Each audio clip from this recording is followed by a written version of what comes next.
Batas waktu upload faktur pajak dan setor lapor SPT masa PPN.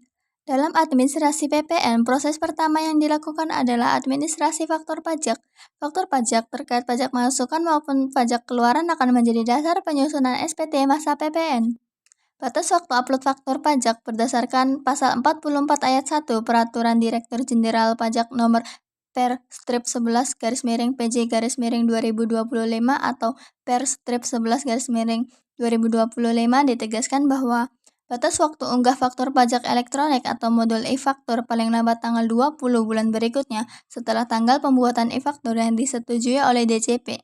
Sebelumnya, Per Strip 03 PJ 2022 STDD Per 11 PJ 2022 mengatur batas waktu unggah e-faktur adalah tanggal 15 bulan berikutnya. Batas waktu penyetoran dan pelaporan SPT masa PPN. Setelah proses upload faktur pajak, wajib pajak kemudian melakukan perhitungan kewajiban PPN pada masa pajak tersebut. Perhitungan dilakukan dengan menyusun SPT masa PPN sesuai ketentuan Per 11 2025. Terdapat 3 jenis SPT masa PPN yang dapat digunakan sesuai dengan karakteristik dan aktivitas usahanya, yaitu yang pertama, SPT masa PPN bagi PKP, yang kedua, SPT masa PPN bagi PKP yang menggunakan pedoman perhitungan pengkreditan pajak masukan, dan yang ketiga, SPT masa PPN bagi pemungut PPN dan pihak lain yang bukan merupakan PKP. Dalam hal terdapat jumlah kurang bayar dalam satu masa pajak. Penyetoran PPN wajib dilakukan paling lambat akhir bulan berikutnya setelah masa pajak berakhir. Penyetoran dilakukan sebelum SPT masa PPN dilaporkan. Batas waktu pelaporan SPT masa PPN yakni paling lambat akhir bulan berikutnya setelah masa pajak berakhir. Dalam hal jatuh tempo pembayaran dan pelaporan SPT masa PPN bertepatan dengan hari libur, pembayaran dan pelaporan dapat dilakukan paling lambat pada hari kerja berikutnya. Hari libur yang dimaksud yaitu hari Sabtu, hari Minggu, hari libur nasional, hari yang diliburkan untuk penyelenggaraan pemilihan umum, atau hari yang ditetapkan sebagai cuti bersama secara nasional. Perlu diketahui, proses bisnis SPT masa PPN di Kortex saat ini adalah penyetoran dilakukan sekaligus dilakukan dengan pelaporan. Hal ini dikarenakan kode billing untuk pembayaran SPT hanya dapat dibuat dengan mengklik tombol bayar dan lapor. Hal ini berarti setelah wajib pajak membayar kode billing yang terbit, SPT masa PPN akan otomatis terlapor. Selain itu, wajib pajak juga dapat melakukan pembayaran dengan deposit pajak. Ketentuan pemusatan PPN. PPN dapat terutang di tempat tinggal atau tempat kedudukan dan atau tempat kegiatan usaha. PKP yang memiliki lebih dari satu tempat PPN terutang dapat memilih satu tempat atau lebih sebagai tempat pemusatan PPN terutang. Dengan dilakukan pemusatan, PKP dapat menyelenggarakan administrasi penyerahan dan administrasi keuangan secara terpusat pada satu atau lebih tempat pemusatan PPN terutang.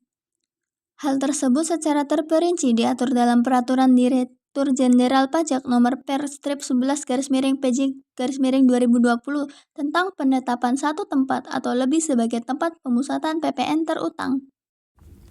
Tempat pemusatan PPN terutang.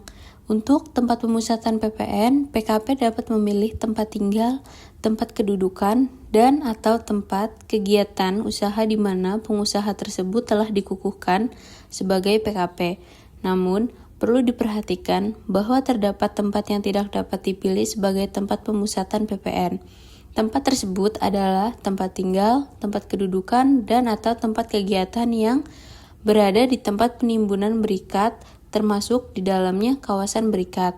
Yang kedua, ada berada di kawasan ekonomi khusus, lalu berada di kawasan bebas, berada di kawasan berfasilitas lainnya, mendapatkan fasilitas kemudahan impor tujuan ekspor, dan atau memiliki kegiatan usaha di bidang pengalihan tanah dan atau bangunan.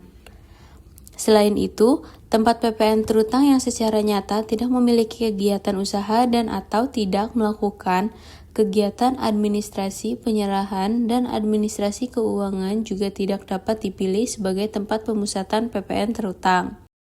Tata cara penyampaian pemberitahuan.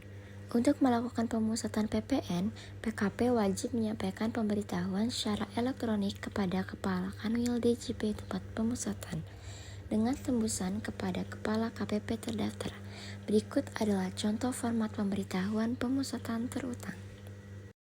Pemberitahuan harus memenuhi persyaratan yang meliputi 1. Memuat nama, alamat, dan NPWP PKP pada tempat PPN terutang yang dipilih sebagai tempat pemusatan PPN terutang. 2. Memuat nama dan NPWP PKP pada tempat PPN terutang yang akan dipusatkan. 3.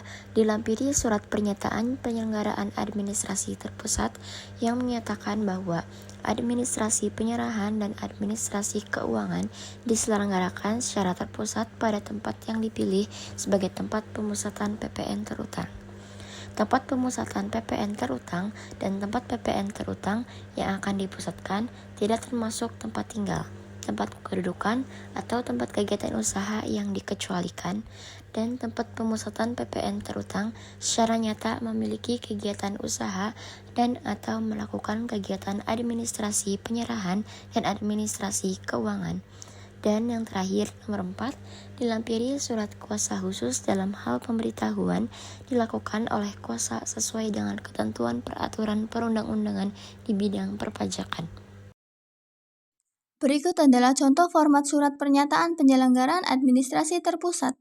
Atas pemberitahuan tersebut, Kepala Kanwil DJP tempat pemusatan atas nama Direktur Jenderal Pajak akan memberikan keputusan paling lama 14 hari kerja sejak pemberitahuan diterima lengkap dengan menerbitkan 1. Keputusan pemusatan dalam hal pemberitahuan memenuhi persyaratan, atau 2. Surat pemberitahuan belum memenuhi persyaratan untuk diberikan keputusan pemusatan tempat pajak pertambahan nilai terutang dalam hal pemberitahuan tidak memenuhi persyaratan. Jika Kepala Kanwil DJP tempat pemusatan belum menerbitkan keputusan hingga batas waktu tersebut, pemberitahuan dari PKP dianggap telah memenuhi persyaratan dan Kepala Kanwil DJP tersebut wajib menerbitkan keputusan pemusatan. Bagi PKP yang telah menerima surat keputusan pemusatan, maka pemusatan tempat PPT terutang dapat berlaku mulai masa pajak berikutnya setelah tanggal keputusan pemusatan. Namun, bagi PKP yang diterbitkan surat pemberitahuan belum memenuhi persyaratan, dapat menyampaikan pemberitahuan baru secara elektronik atau tertulis kepada Kepala Kanwil DJP tempat pemusatan dengan melengkapi persyaratan. Penambahan, pengurangan, dan perubahan tempat pemusatan PPN terutang. PKP yang telah menerima keputusan pemusatan dapat mengajukan penambahan dan atau pengurangan tempat PPN terutang yang telah dipusatkan. Selain itu, PKP juga dapat mengajukan perubahan tempat pemusatan PPN terutang yang dipusatkan, seperti memilih tempat baru atau melakukan pemindahan alamat. Untuk melakukan hal tersebut, PKP perlu menyampaikan pemberitahuan kepada Kepala Kanwil DJP tempat pemusatan dengan tembusan kepada Kepala KPP terdaftar yang wilayah kerjanya meliputi tempat PPN terutang yang diajukan penambahan atau pengurangan atau tempat yang mengalami perubahan.